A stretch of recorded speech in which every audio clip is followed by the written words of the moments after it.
Bienvenidos a Cruce de Palabras por Telesur. Soy Luis Hernández Navarro y para conversar sobre el anarquismo mexicano de las últimas 3 décadas en un nuevo libro que acaba de aparecer, Izquierdas Radicales, estamos con sus autores, el doctor Carlos Yades, historiador, catedrático de la Universidad Autónoma Metropolitana, y el doctor Rafael Mondragón, filólogo, investigador de la Universidad Nacional Autónoma de México. 2 generaciones, 2 universidades, un interés común. Comencemos por el principio. El archipiélago del mundo anarquista en México es complicadísimo porque tiene zonas muy oscuras, ¿no? El lado oscuro de la luna es más grande que el iluminado, hay muy pocas fuentes, muy pocas investigaciones, las islas del archipiélago se están moviendo. ¿Cómo es que ustedes deciden aproximarse para dibujarnos esa cartografía? Bueno, lo primero es que nos interesaron estos grupos a partir de su presencia pública concretamente en la toma de posesión de Enrique Peña Nieto. No es que no estuvieran antes, pero ahí tuvieron acciones, Primero de diciembre de 2012. Espectaculares, digamos, porque aquí el espectáculo es algo importante en el ejercicio, digamos, de la violencia o cierto tipo de violencia. Entonces, esa fue como la llamada de atención. Y a partir de ahí, pues empezamos a darnos cuenta de que había una incomprensión bastante grande con respecto de estos grupos. Se les tachaba de porros, de inadaptados, violentos, etcétera. Y entonces, pues nos empezamos a platicar tiempo después, Rafael y yo, y nos empezamos a dar cuenta, pues, de que había otras cosas. Y entonces, pues ahí nos empezamos a buscar información teórica que viene mucho, digamos, del altermundismo y de la crítica hacia las izquierdas armadas de la década de los 70, de ahí salen también algunas propuestas de estos grupos. Entonces, eso es, empezamos a indagar y, por supuesto, pues entrar a las redes y a sus documentos.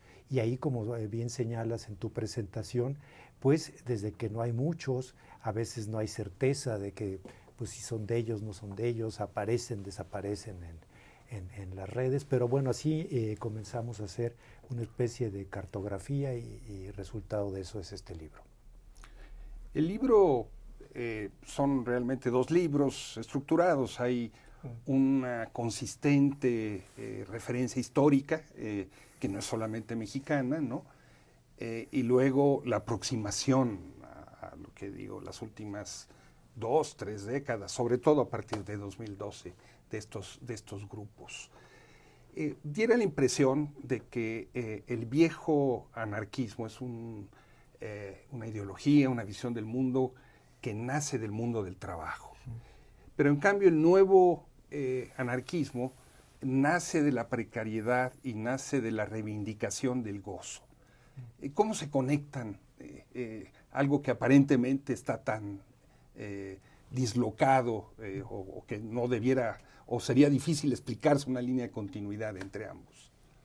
Pues yo creo que algo fundamental en este resurgimiento del anarquismo o en esta construcción de un nuevo anarquismo es la manera en que aparece también la juventud como sujeto político organizado. Sobre todo una juventud plebeya, ¿no? Porque, digamos, la juventud en cuanto a sujeto político en América Latina comienza a surgir en torno al siglo XIX, ¿no? Y hay manifiestos sobre por qué los jóvenes tienen una función histórica para construir cambio social desde la época de los románticos en América Latina.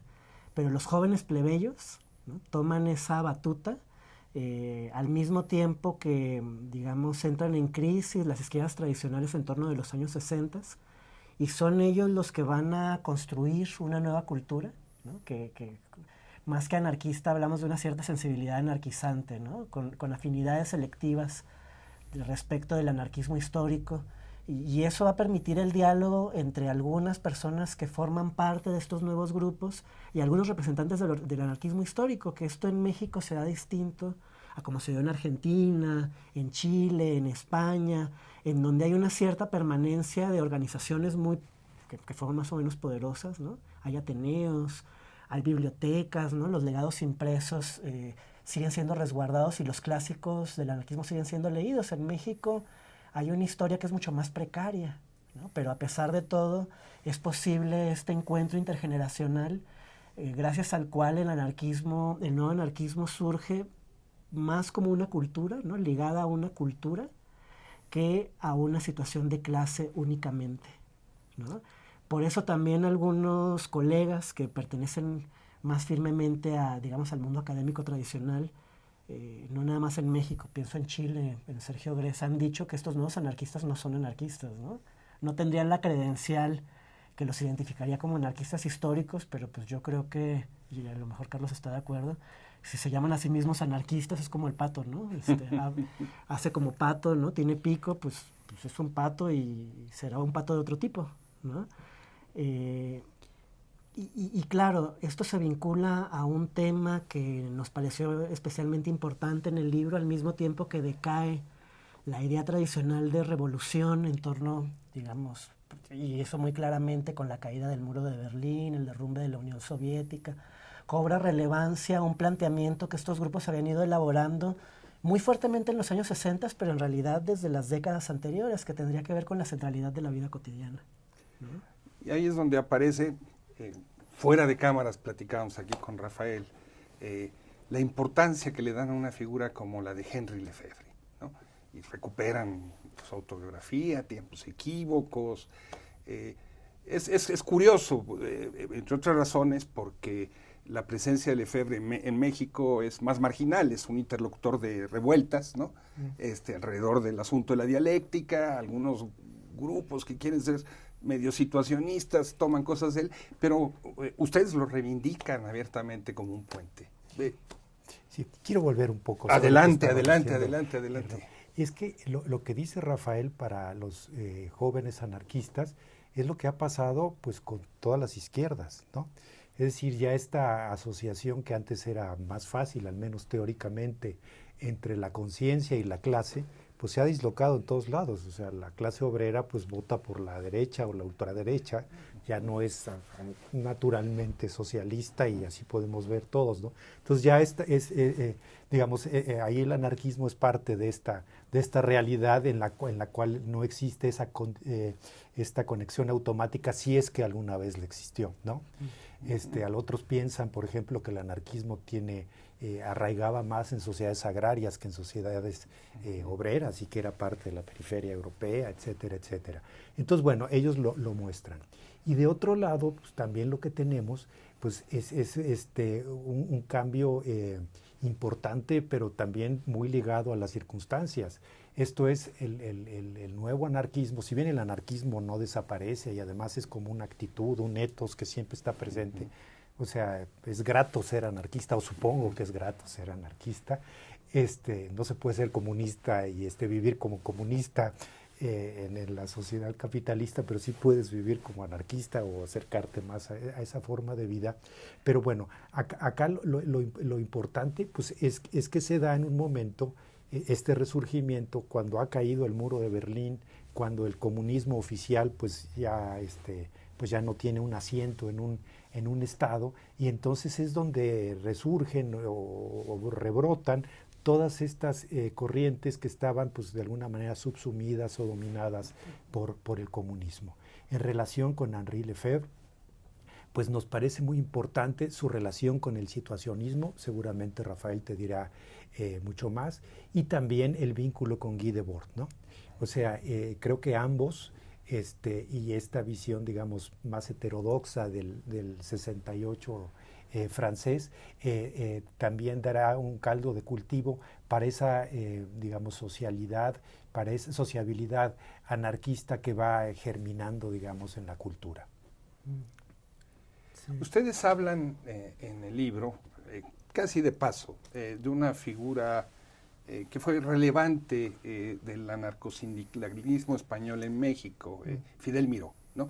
Editor, autor de una obra sobre el 68 francés donde muestra su consternación y su desconocimiento de esos jóvenes. ¿Qué tienen que ver esos maoístas con el anarquismo? Dice ahí Miró, ¿no?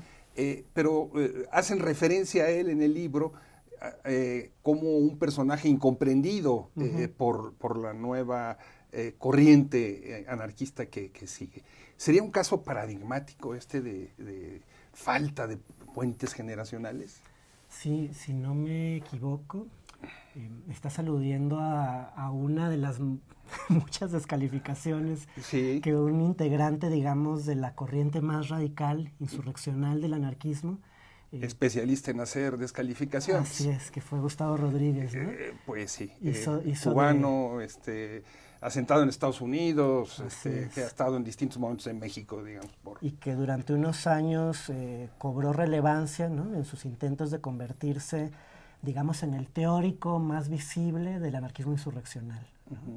Con una serie de libros autopublicados que tuvieron mucha difusión entre los jóvenes que participaron de esas acciones directas, ¿no?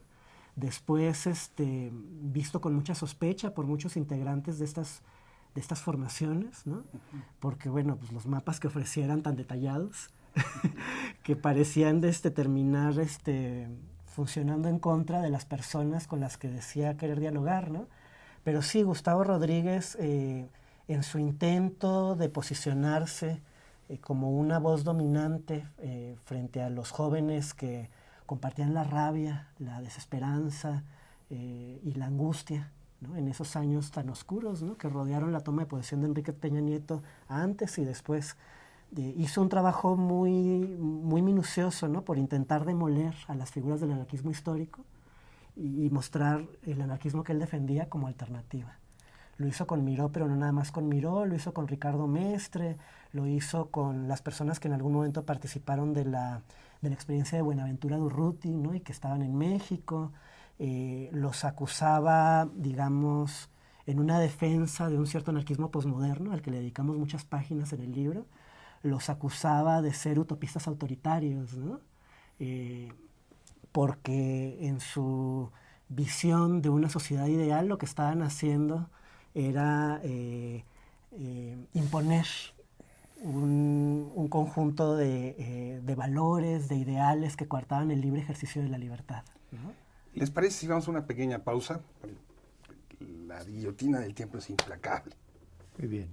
Amigos, amigas, no se vayan, volvemos en muy breves instantes.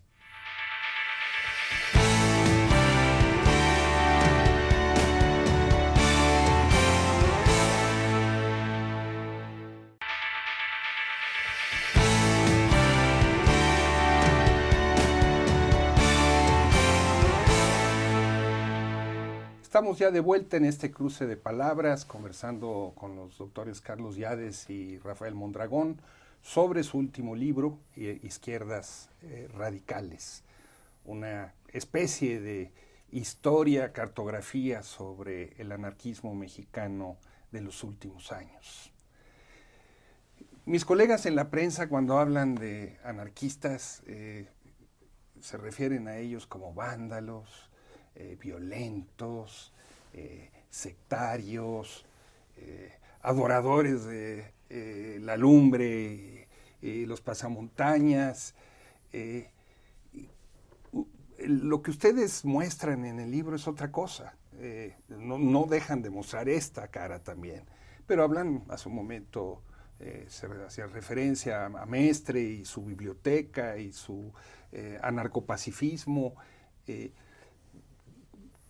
¿Cómo hacerle para que en el mundo de la prensa se entienda esta complejidad y diversidad del anarquismo? Ahora, el anarquismo ha sido satanizado históricamente, ¿no?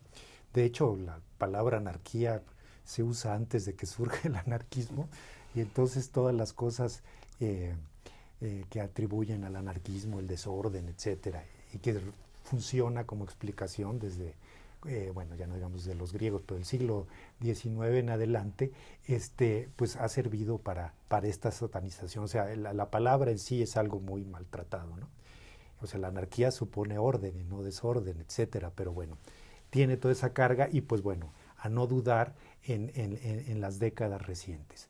Yo creo que, aparte de que, bueno, puede haber vándalos, pero hay otros que no son vándalos. Unos tienen razones, otros no tienen razones. O sea, hay de todo, digamos, como siempre ha habido de todo en la multitud. Lo que nosotros vimos, pues es que hay, por un lado, son explicables sus acciones, son explicables en términos, digamos, de un análisis sociológico, histórico, sus actividades. Y también lo que vimos es que quizá hay algo más saliente que se le escapa a los medios. Es uno, que este es un anarquismo sin utopía. Tú lo decías de pasada hace algún momento, y Rafael también. Eso creo que es específico. A diferencia de los anarquismos históricos que suponen que se puede trabajar o actuar para un futuro mejor y distinto, para una sociedad radicalmente superior, digamos, este anarquismo no tiene ese contenido utópico. Tiene una idea del tiempo en el que lo central es el presente, el ahora, que es muy propio de la posmodernidad, de ahí, entre otras cosas, el subtítulo del libro. Es decir, se han roto las ligas históricas, quizá también por eso ellos rompen las ligas históricas con su pasado, porque pues también es propio de la época, está cortada la historicidad moderna, y estos anarquistas o anarquismos la expresan claramente, y entonces todo acto liberador, todo acto, digamos, reivindicable es en el ahora. Y ese acto reivindicable es un acto festivo, es un acto antiautoritario y se agota en sí mismo. Y esta idea también, por eso también la ausencia de utopía, de que tratar de imponer una visión de una época o de una generación a las generaciones futuras es atentar contra su libertad. Y por tanto, pues cada quien hace lo que le corresponde, y las generaciones futuras pues irán haciendo su propia elaboración, digamos, de la sociedad. En el anarquismo histórico, los grupos de afinidad, ideas como el de la solidaridad, la ayuda mutua, la cooperación, eran centrales en la construcción de un entramado social. ¿Esto sigue existiendo en el nuevo anarquismo? Bueno, yo creo que esos valores entran en crisis de la misma manera en que entran en crisis en el conjunto de la sociedad, ¿no? Quizá en ese sentido el nuevo anarquismo también pueda ser entendido como un síntoma de una problemática que es mucho más grande, que tendría que ver no solo con la crisis de estos valores, sino con la crisis misma de la política, ¿no? Con la idea de que es posible organizarnos, construir un proyecto en común y enfrentar realidades que cada vez más parecían sobrepasarnos, ¿no? O sea, se incendia la Amazonía, las ultraderechas crecen en todo el mundo, hay una pandemia. Estoy así como a lo mejor banalizando, diciendo cosas al azar, pero que creo que son ejemplos muy decidores de lo que significa la crisis de la política y de los sujetos tradicionales de la política, y de lo que significa también el fermento de un conjunto de emociones vinculadas a la rabia, al miedo, al resentimiento, a la angustia, que son emociones afirmadas como emociones movilizadoras muy fuertemente en estos nuevos anarquismos. Cuando hace rato hablábamos, a propósito de tu provocación sobre Lefebvre, ¿no? De cómo al mismo tiempo que se cae la idea tradicional de revolución, emerge con fuerza una idea preparada antes que tenía que ver con la revolución en la vida cotidiana. La revolución en la vida cotidiana tiene esa parte, digamos, más luminosa que apunta a la cooperación, la solidaridad, y otra parte que puede apuntar más directamente a tendencias nihilistas, ¿no? O sea, la revolución en la vida cotidiana puede tener la forma de una organización alternativa de las formas de consumo, de producción, ¿no? De intercambio, de convivencia, que es esta tendencia, digamos, de la sociabilidad alternativa, que fue fundamental en el socialismo desde que surgió, en los socialismos no marxistas, en el marxismo más heterodoxo también, y que está reivindicado en la convocatoria de los nuevos anarquistas a construir colectivos, muy fuertemente desde los años 80. Y la idea de que el colectivo puede ser una manera de curarnos, ¿no? Frente a la tristeza que ha provocado la vida en los barrios marginales de las grandes periferias urbanas, ¿no? Una manera de salir del encierro, de la lógica de las pandillas, que comenzaron siendo grupos de autodefensa juveniles y terminaron volviéndose cárceles, ¿no? pero también puede estar vinculado a esta otra idea que se agota, digamos, en el goce individualista o en la justificación, digamos, liberadora de la violencia por la violencia misma, que es una tendencia que está presente en la calle desde hace muchos años, ¿no? Y pienso que hay un lema de los años 70, ¿no? El no hay futuro, que también puede ser leído en ambos sentidos, ¿no? No hay futuro puede significar, dado que el gran futuro se aleja, construyamos otro presente. Y también puede tener esta otra vertiente que alimenta las pulsiones de muerte, ¿no? Que termina justificando, digamos, la violencia callejera por la violencia misma, y que a veces puede terminar siendo más una manera como de sentirnos contentos con lo poquito que podemos hacer, ¿no? Aunque se presente discursivamente como otra cosa, ¿no? Claro, y si bien en Fourier, por ejemplo, está asociado el juego, ¿no? Lo que decías hace rato, digamos, la apelación de las izquierdas históricas, hablo de las izquierdas socialistas, ha sido a la conciencia, sobre todo con el leninismo, ¿no? Que es pues el modelo que se impone en el siglo XX. Y aquí la apelación es a la ira, ¿no? Entonces también es una diferencia muy notable con las otras izquierdas, ¿no? E incluso dentro del mismo anarquismo, porque Rafael te habla mucho, pero del anarquismo colectivista, que es el que glosabas hace rato.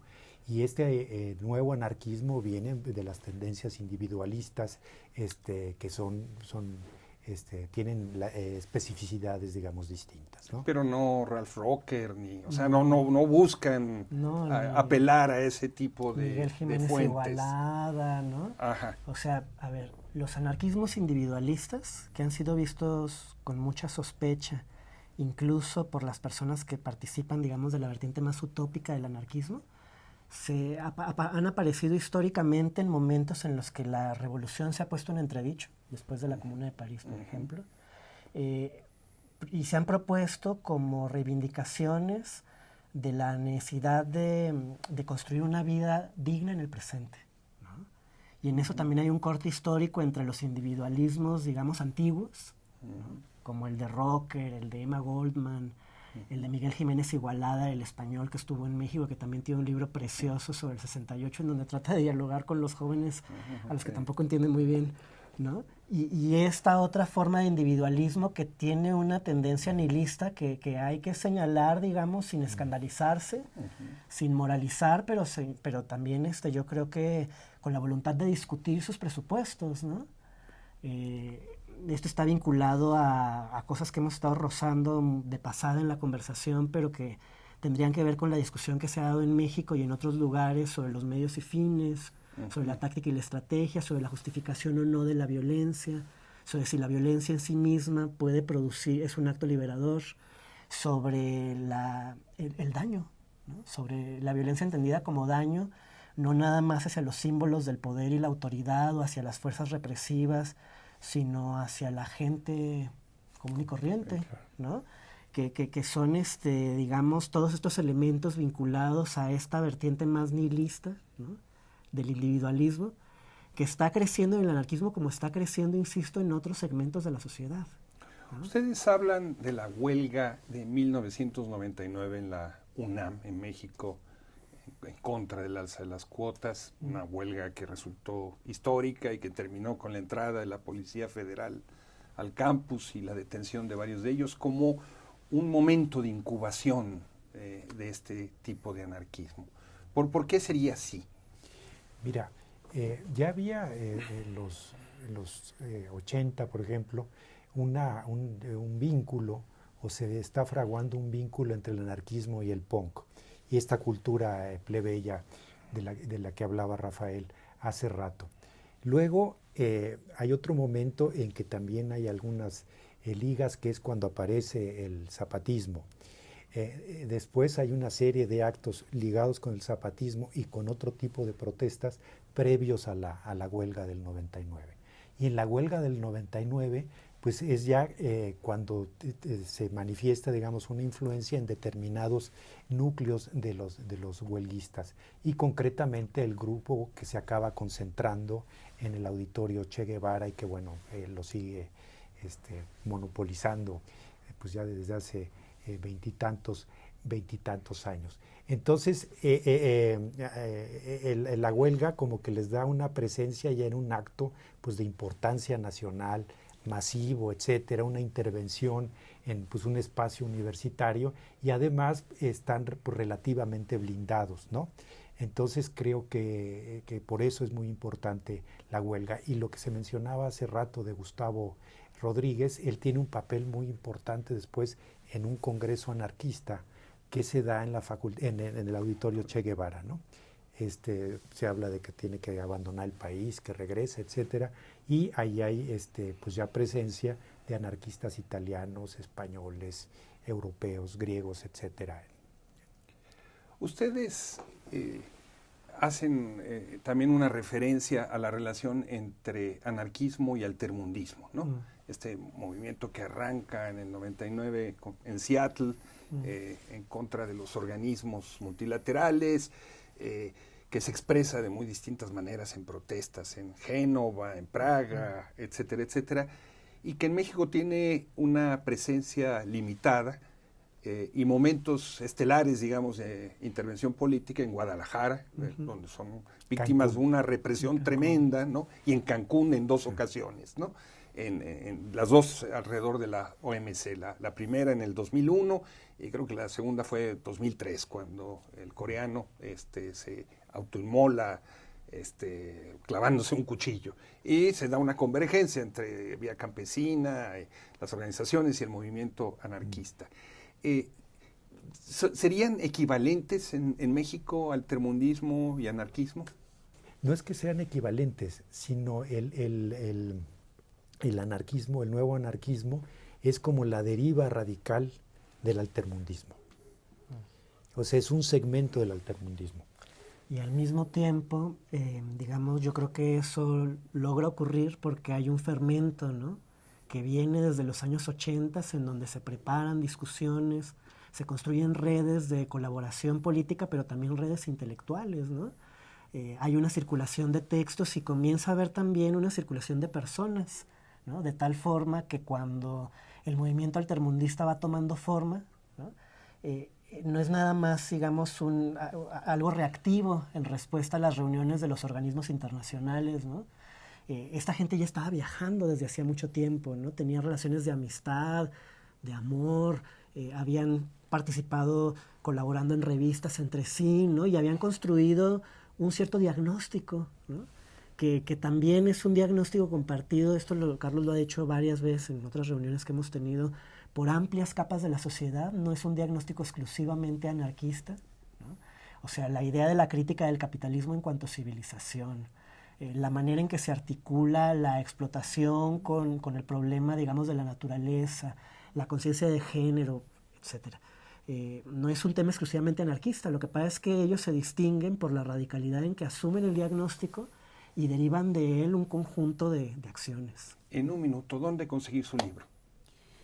Pues está en las librerías comerciales en todo el país, está en Sanborns, está, que es la principal librería del país, está en Amazon, está en Mercado Libre, etcétera. Entonces, cualquiera que lo busque lo va a encontrar fácilmente. Carlos, Rafael, muchas gracias por estar con nosotros en este Cruce Palabras.